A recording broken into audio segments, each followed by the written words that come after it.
राजकारण हा लबाडांचा खेळ आहे हे माझं म्हणणं नाही, तर गावाखेड्यामध्ये असणाऱ्या सर्वसामान्य माणसाच्या मनातली ही धारणा आहे। त्यांच्या मनातली फक्त ही भावनाच नाही, तर या सगळ्या गोष्टीला प्रमाण तेव्हा भेटायला लागतं ज्यावेळेला निष्ठा नावाचा शब्द राजकारणातून गायबच होऊन जातो।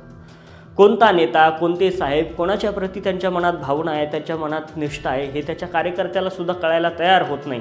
सर्वसामान्य माणूस तर लांबच राहिला आणि त्यावेळेला कुठेतरी वाटायला लागतं की राजकारण खरंच लबाडांचा खेळ तर नाही ना। या सगळ्या गोष्टींमध्ये एखाद वेळेस गढूळ झालेलं पाणी सुद्धा काही वेळानं का होईना, त्याच्यामध्ये असणारी जी माती आहे, त्याच्यामध्ये असणारा कचरा काही वेळ गेल्याच्या नंतर ते तळाशी जाऊन बसतं, शांत तरी होतं आणि पाणी नितळ होऊन जातं। परंतु गढूळ झालेलं हे राजकारण आणि महाराष्ट्राचं राजकारण मात्र गढूळ झालेलं हे काही स्थिर व्हायला तयार नाही। कोणता माणूस कुणीकडे जातोय, कोणता माणूस कोणाकडनं पक्ष घेतोय आणि कोणता माणूस कोणाच्या विरोधात उभा राहतोय, या सगळ्या गोष्टीचा जो काही गोंधळ आहे हा सावळा गोंधळ खरंच राजकारणातल्या लबाडी जी आहे तर ती स्पष्ट करणाराच आहे। आजपर्यंत एकमेकांच्या हातात हात घेऊन हिंडणारी लोक एकमेकांच्या विरोधात उभा राहायला लागतात, एकमेकांच्या विरोधात प्रचार करायला लागतात, किंवा मग आजपर्यंत एकमेकांच्या विरोधात निवडणुका लढणारे आज एकमेकांच्या हातात हात घालून सत्तेत येण्यासाठी खऱ्या अर्थानं प्रचार करताना पाहायला मिळतात।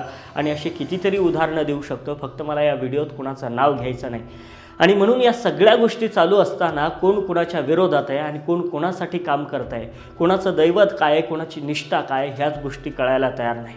लोकांची दैवतं, या नेत्यांची दैवतं वेळोवेळी काही क्षणाक्षणाला बदलायला लागतात। आजपर्यंत त्यांच्या काळजात अमुक साहेब होते, परंतु आज त्या साहेबांच्या विरोधात फॉर्म भरला गेला आहे आणि आज काळजामधलं दैवत बदललं गेले, काळजामधलं मंदिर काढून दुसरंच मंदिर तिथं स्थापन झालं आहे आणि त्याच्यातला देवसुद्धा बदलला गेला आहे। आणि मग या सगळ्या गोष्टी पाहिल्याच्या नंतर नक्की वाटायला लागतं की राजकारण हा लबाडांचाच खेळ आहे। आज मला तुम्ही सांगा ना, प्रत्येक जिल्ह्यातल्या प्रत्येक नेत्याची भूमिका आज बदललेली आहे। काल वेगळी भूमिका होती, आज वेगळी भूमिका आहे। याचे सोशल मीडियावरती व्हिडिओसुद्धा तुम्हाला पाहायला मिळत असतील।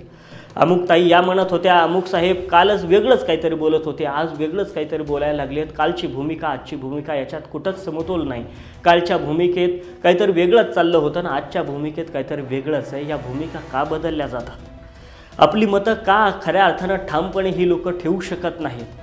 वेळोवेळी निष्ठा का बदलली जाते, वेळोवेळी दैवत का बदलली जातात, वेळोवेळी पक्ष का बदलले जातात? आणि हे सगळं करत असताना एक कार्यकर्ता म्हणून यांच्या पाठीमागे फिरताना कार्यकर्त्याची काय अवस्था होत असेल वेगळं सांगायची गरज नाही।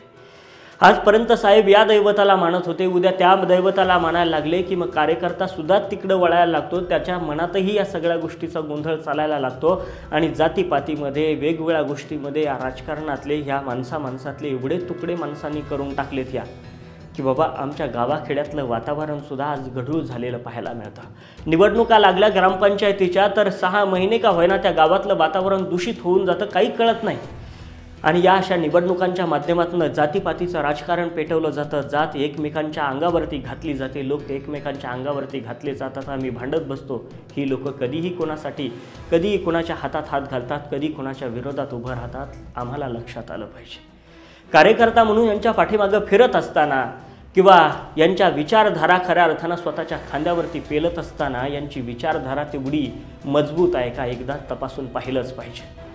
आणि गावाखेड्यातली पहिली लोक म्हणायचे की शहाण्यानं राजकारण करू नये, का करू नये याचं स्पष्ट उदाहरण आज महाराष्ट्राचं राजकारण पाहिल्यानंतर लक्षात येतं। सरते शेवटी कुणी काय करावं हा ज्याचा त्याचा प्रश्न आहे। पक्ष बदलावा, नेता बदलावा का दैवतच बदलावा हा ज्याचा त्याचा प्रश्न आहे। पण हे सगळं करत असताना, सत्ता मिळवत असताना आपल्याला मरायचं आहे सुद्धा, आणि हे सुद्धा लक्षात असलं पाहिजे। हा वार रे छातीत मी मिसळतो मातीत, हा वार रे छातीत मी मिसळतो मातीत।